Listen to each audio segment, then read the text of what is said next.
Hello friends, कैसे हैं आप सब। आज मैं लेकर आई हूँ दोहे कबीरदास के और रहीम जी के। इन दोहों के माध्यम से हम सीखेंगे छोटी छोटी लेकिन मोटी बातें। तो इसमें सबसे पहले हम स्टार्ट करेंगे कबीर जी के दोहों से। इसमें पहला है, दुख में सुमिरन सब करे, सुख में करे न कोई, जो सुख में सुमिरन करे, दुख काहे को होए। उसके बाद दूसरा, ऐसी वाणी बोलिए, मन का आपा खोए, औरन को शीतल करे, आपहु शीतल होए। नंबर 3 पे है, साँच बराबर तप नहीं, झूठ बराबर पाप, जाके हृदय साँच है, ताके हृदय आप। नंबर 4, रात गवाए सोए के, दिवस गवाया खाए, हीरा जन्म अनमोल सा, कौड़ी बदले जाए। बड़ा हुआ तो क्या हुआ, जैसे पेड़ खजूर, पंथी को छाया नहीं, फल लगे अति दूर। नंबर 6 पे है, रहीमन देख बड़ेन को, लघु न दीजिए डार, जहाँ काम आवे सुई, कहाँ करे तलवार। नंबर 7, माखी गुड़ में गड़ रही, पंख रही लपटाए, हाथ मले सौ सिर धुने, लालच बुरी बलाए। बिगड़ी बात बने नहीं, लाख करो किन कोय, रहीमन फटे दूध को, मथे न माखन होए। नंबर 9 है, तरुवर फल नहीं खात है, सरवर पिय न पान, कही रहीम पर काज हित, संपत्ति सचई सुजान। रहीमन धागा प्रेम का, मत तोड़ो चटकाए, टूटे से फिर ना जुरे, जुरे गांठ पर जाए। आइए अब हम देखते हैं, सबसे पहले इसके शब्दों के अर्थ देखेंगे, उसके बाद हम इसके दोहों के अर्थ को समझेंगे। तो आगे बढ़ते हैं। सुमिरन मतलब याद, वाणी मतलब वाणी या बोली स्पीच, आपा मतलब अहंकार या अपने अस्तित्व या सत्ता, ईगो जिसे कहते हैं। औरन मतलब दूसरे, साँच मतलब सच, हृदय मतलब हृदय या हार्ट, दिवस मतलब दिन, कौड़ी मतलब पैसा, लघु मतलब छोटा, तलवार मतलब तलवार, माखी मतलब मक्खी, बिगड़ी मतलब बिगड़ी हुई, फाटे मतलब फटा हुआ, मथे मतलब मथना, तरुवर मतलब पेड़, पान मतलब पानी और सुजान मतलब सज्जन लोग या गुड पर्सन। क्योंकि अब हम शब्दों के अर्थ जान गए हैं, तो अब हम देखेंगे, अब हमें अर्थ समझने में आसानी होगा। अब हम देखेंगे दोहों के अर्थ। जैसे पहला दोहा है हमारा, दुख में सुमिरन सब करे, सुख में करे न कोई, जो सुख में सुमिरन करे, दुख काहे को होए। तो इसका अर्थ ये है कि दुख में तो सब लोग ईश्वर को याद करते हैं, लेकिन जब उनके अच्छे दिन होते हैं, सुख में होते हैं, तो वो क्या करते हैं, ईश्वर को याद नहीं करते, उनका धन्यवाद नहीं करते, शुक्र अदा नहीं करते। अगर मनुष्य जो हैं, हम लोग जो हैं, अपने ईश्वर को अपने अच्छे दिनों में भी याद रखें तो हमें दुख नहीं होगा, कम होगा। इसलिए ईश्वर को सदैव याद करना चाहिए, न कि सिर्फ दुख में, सुख में भी उनको याद करना चाहिए। दूसरा दोहा है हमारा, ऐसी वाणी बोलिए, मन का आपा खोए, औरन को शीतल करे, आपहु शीतल होए। ऐसी वाणी मतलब हमने अर्थ क्या देखा था, वाणी मतलब बोली, मतलब हमेशा ऐसी बोली बोलनी चाहिए जो सामने वाले को सुनने में अच्छी लगे, उन्हें सुख की अनुभूति हो और साथ ही स्वयं को भी आनंद का अनुभव हो। जैसे मान लीजिए सामने वाले से अगर आप बहुत पोलाइट हैं, बहुत प्यार से बोल रहे हैं, तो बिल्कुल वो भी आपके साथ वैसे ही पोलाइटली बात करेंगे, वैसे ही प्यार से बात करेंगे। आगे बढ़ते हैं, नंबर 3 पे देखेंगे, साँच बराबर तप नहीं, झूठ बराबर पाप, जाके हृदय साँच है, ताके हृदय आप। मतलब सच्चाई के बराबर कोई तपस्या नहीं और झूठ के बराबर कोई पाप नहीं। क्योंकि झूठ को इसलिए पाप कहा गया है कि अगर हम कोई सच छिपाने के लिए एक झूठ बोलते हैं, तो उस झूठ को बचाने के लिए, छिपाने के लिए हमें और बार बार झूठ बोलना पड़ता है। तो हमें क्या करना चाहिए, हमें सच्चाई के साथ रहना चाहिए। जिसके हृदय में सच्चाई है, उसके हृदय में भगवान निवास करते हैं, ईश्वर निवास करते हैं, और उस सच्चे इंसान को हर कोई पसंद करता है। आगे बढ़ते हैं। रात गवाई सोई के दिवस गवाया खाए, हीरा जन्म अनमोल सा कोड़ी बदले जाए। अब इसमें कवि क्या कहना चाहते हैं? इसमें कवि जो हैं कबीर जी वो कहते हैं कि रात सोकर गवा दी हमने और दिन को खाने पीने में गुजार दिया। हीरे जैसा अनमोल जीवन जो है वो बस यूं ही हम व्यर्थ गवा रहे हैं, ऐसे ही वेस्ट कर रहे हैं। तो हमें जो ईश्वर ने ये अनमोल जीवन जो दिया है वो मेहनत करके और दूसरों के काम आके गुजारना चाहिए। आगे बढ़ते हैं। बड़ा हुआ तो क्या हुआ जैसे पेड़ खजूर, पंथी को छाया नहीं फल लगे अति दूर। अब इसमें कवि कहना चाहते हैं कि जब मनुष्य को किसी जैसे कोई भी इंसान या कोई भी मनुष्य अगर किसी के काम नहीं आ सके तो उसका बड़ा होना व्यर्थ है। जैसे इसमें उदाहरण दिया उन्होंने खजूर के पेड़ का, कि उदाहरण के लिए खजूर का पेड़ कितना ऊंचा होता है कि वो किसी राही को छाया नहीं दे सकता, और खजूर के फल भी इतने दूर होते हैं कि उन्हें पाना भी बहुत कठिन है। जैसे मान लीजिए आप कहीं घूमने जा रहे हैं, रास्ते में अगर आम का पेड़ पड़ा या अमरूद का पेड़ पड़ा तो आप क्या करेंगे? उसके नीचे बैठेंगे तो आपको छाया मिलेगी, और अगर चाहें तो आप हाथ बढ़ा के फल भी तोड़ सकते हैं। लेकिन खजूर के पेड़ के साथ ऐसा नहीं है। तो कवि का ये कहने का मतलब है कि अगर आपके पास कोई चीज़ ऐसी है, धन दौलत है या बुद्धि है या फिर सम्मान है, इज्जत है, कोई भी चीज़ है तो वो दूसरे के काम भी आना चाहिए। आगे बढ़ते हैं। रहीमन देख बड़े इनको लघु न दीजे डार, जहाँ काम आवे सुए कहाँ करे तलवार। इसमें रहीम जी कहना चाहते हैं कि बड़ी या महंगी वस्तु हाथ लगने पर छोटी या सस्ती वस्तु का मूल्य कम नहीं हो जाता। हर वस्तु का अपना महत्व है। जहाँ सुई काम आती है वहाँ सुई से ही काम सकेगा, तलवार से नहीं। जैसे मान लीजिए कि कोई आपकी कमीज़ या शर्ट फट गई है, अगर आप उसे सिलना चाहें तो सुई से ही तो सिलेगा, तलवार तो सिल नहीं पाएगा। तो आप अपने घर में कोई भी चीज़ देखेंगे, अगर सेफ्टी पिन है, बॉल पिन है, उसका जो काम है वो वही पिन कर पाएगा। आपके घर में बड़ा सा एसी, बड़ा सा फ्रिज है तो वो उसका काम नहीं कर सकता, वो अपना काम करेगा। तो हर वस्तु का अपना महत्व है। वैसे ही इस दुनिया में हर मानव, हर मनुष्य का अपना स्थान है। हमें ये नहीं सोचना चाहिए कि ये आदमी बहुत बड़ा है या ये आदमी बहुत छोटा है। बेसिकली क्या देखा जाता है कि कोई बहुत पैसे वाला है तो उसको बहुत मान सम्मान लोग देते हैं, लेकिन अगर किसी को ये पता चल जाए कि इसके पास पैसा नहीं है तो उसको मान सम्मान देना कम कर देते हैं। तो हमें ऐसा नहीं सोचना चाहिए। आगे बढ़ते हैं। माखी गुड़ में गड़ी रही, पंख रही लपटाए, हाथ मले 100 सिर धुने, लालच बुरी बलाए। अब इसमें कवि जी ये कहना चाहते हैं कि मक्खी पहले तो गुड़ में लिपटी रही, लालच के कारण अपने सारे पंख गुड़ में चिपका लेती है, लेकिन जब उड़ने का प्रयास करती है तब वो गुड़ में पूरी तरह से चिपक गई होती है। इसलिए हमें कभी भी लालच नहीं करना चाहिए। लालच का परिणाम हमेशा बुरा ही होता है। कहने का मतलब कि अगर किसी भी छोटी चीज़ में अगर आप लालच में पड़ जाएं तो आपका जो बड़ा एम है वो उसको आप नहीं पा सकते हैं। जैसे आजकल छोटे बच्चों में देखा जाता है कि वो अपना जो अमूल्य समय जो है वो बर्बाद करते हैं मोबाइल में और फालतू की चीज़ों में। तो उन्हें जो अपना एम है, जो उनकी लाइफ का एम है कि उन्हें पढ़ना है, लिखना है, आगे बढ़ना है, अपने एम को पाना है, वो चीज़ें वो भूल जाते हैं।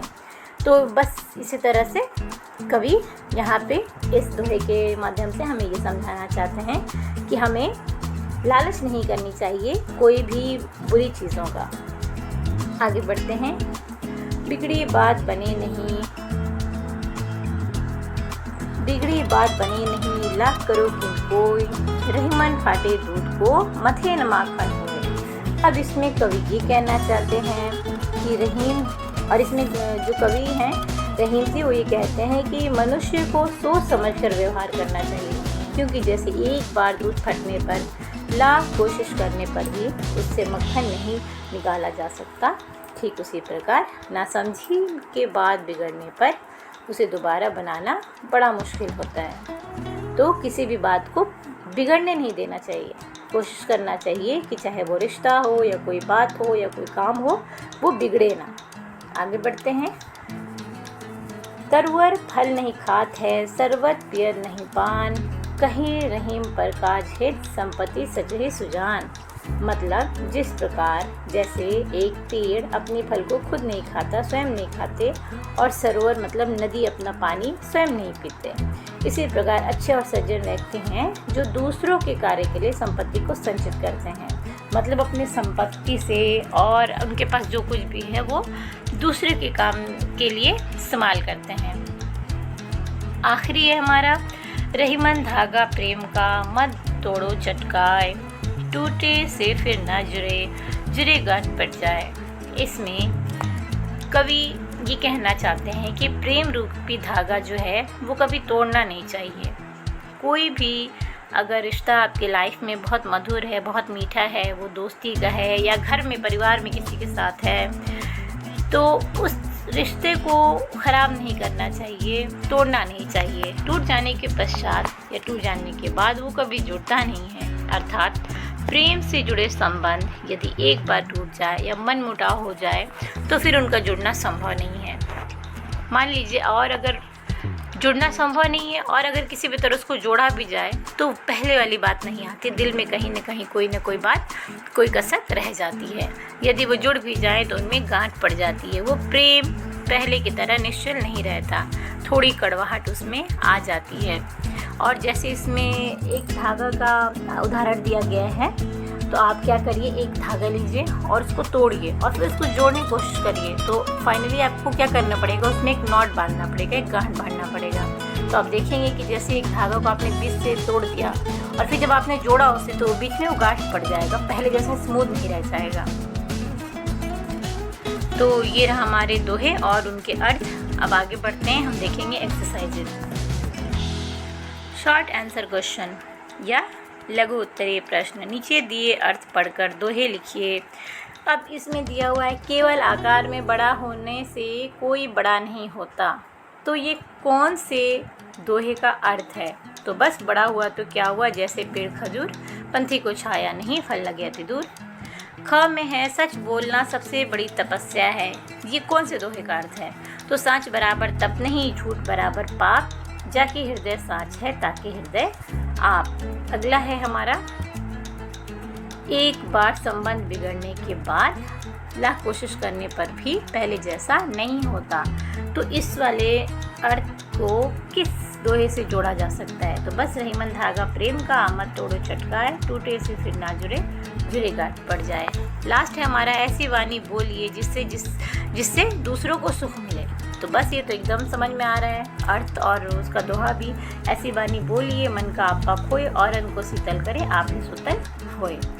आगे बढ़ते हैं, इसमें है सही उत्तर पर सही का निशान लगाइए। अब इसमें एक्सरसाइज है, जैसे कि कौन परोपकार का कार्य करता है। तो इसमें आपके पास 4 ऑप्शन है, सज्जन, पेड़, सरोवर और सभी। तो इसमें राइट आंसर होगा सभी, क्योंकि सज्जन भी अपनी संपत्ति को दूसरे के लिए इस्तेमाल करते हैं, पेड़ अपना फल खुद नहीं खाते और सरोवर अपना पानी खुद नहीं पीते, तो सभी हो जाएगा। अगला है, किस दूध से माखन तैयार नहीं हो सकता है? तो फटे दूध से। किसके समान तप नहीं है? सत्य के समान, मतलब सच के समान। जीवन की तुलना किससे की गई है? तो जैसा कि आपने दोहे में देखा, जीवन की तुलना हीरे से की गई है। आगे बढ़ते हैं, अब हम आ गए हैं लॉन्ग आंसर क्वेश्चन या दीर्घ उत्तरीय प्रश्न। इसमें है, अनमोल जीवन को सार्थक कैसे बनाया जा सकता है? अनमोल जीवन को मेहनत करके और दूसरों के हित में काम करके सार्थक बनाया जा सकता है। अगला है, ऐसी वाणी बोलिए, हमें कैसी वाणी बोलना चाहिए और क्यों? तो इसमें आंसर होगा कि हमें ऐसी वाणी बोलनी चाहिए जो सामने वाले को सुनने में अच्छी लगे और उन्हें सुख की अनुभूति हो, क्योंकि मधुर वाणी बोलने से ही हम किसी के मन में अपने लिए प्रेम और आदर की भावना उत्पन्न कर सकते हैं। आगे बढ़ते हैं, नंबर 3 देखेंगे, प्रेम रूपी धागा टूटने का क्या परिणाम हो सकता है, क्या रिजल्ट हो सकता है? तो प्रेम रूपी धागे के एक बार टूटने पर वो फिर से जोड़ने पर भी नहीं जुड़ता, जिससे रिश्ते में बैर भावना आ जाती है। इसलिए हमें प्रयास करना चाहिए कि हम अपने संबंधों में प्रेम से रहें और उनका आदर करें। अब है हमारा अगला जो है नंबर 4, सज्जन परोपकार के लिए धन का संचय क्यों करते हैं।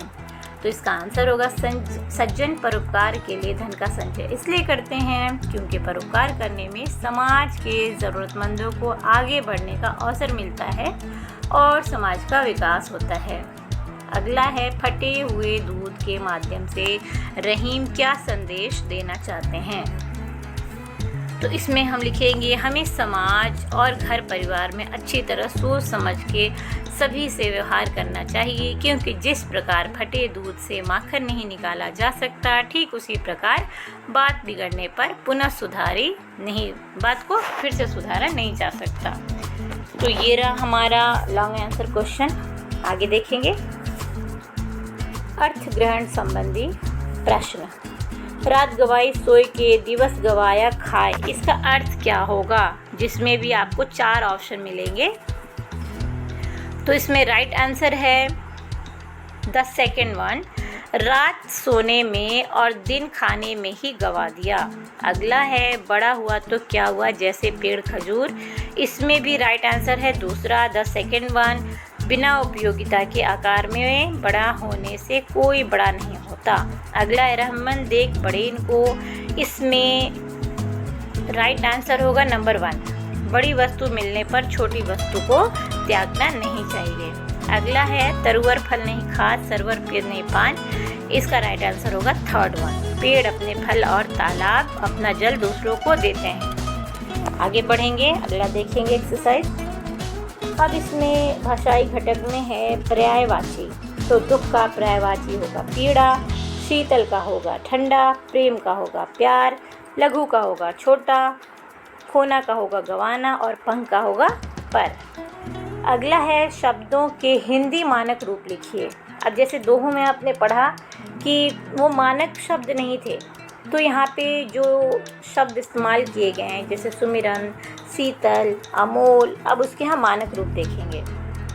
तो सुमिरन का हो गया स्मरण, शीतल का हो गया शीतल, अमोल का अमूल्य, वाणी का वाणी, साँच का सच, हृदय का हृदय, तरवारी का तलवार, आपहू का अपना। अगला है सही विकल्प पर सही का निशान लगाइए। अब इसमें आपको बताना है क्रिया शब्द। तो इसमें आपके पास 4 ऑप्शन है, दुख, सुमिरन, बोलिए और आपा। तो इसमें बोलिए जो है वो क्रिया है। संज्ञा शब्द जो है, संज्ञा बताना है आपको, जिसमें 4 ऑप्शन है खजूर, लघु, लपटाए और मत। तो इसमें खजूर शब्द जो है वो संज्ञा है। और पेड़ का पर्यायवाची बताना है, तो इसमें भी आपके पास 4 ऑप्शन है, पंख, तरुवर, सरवर और तरवार। तो इसमें तरुवर जो है वो पेड़ का पर्यायवाची है।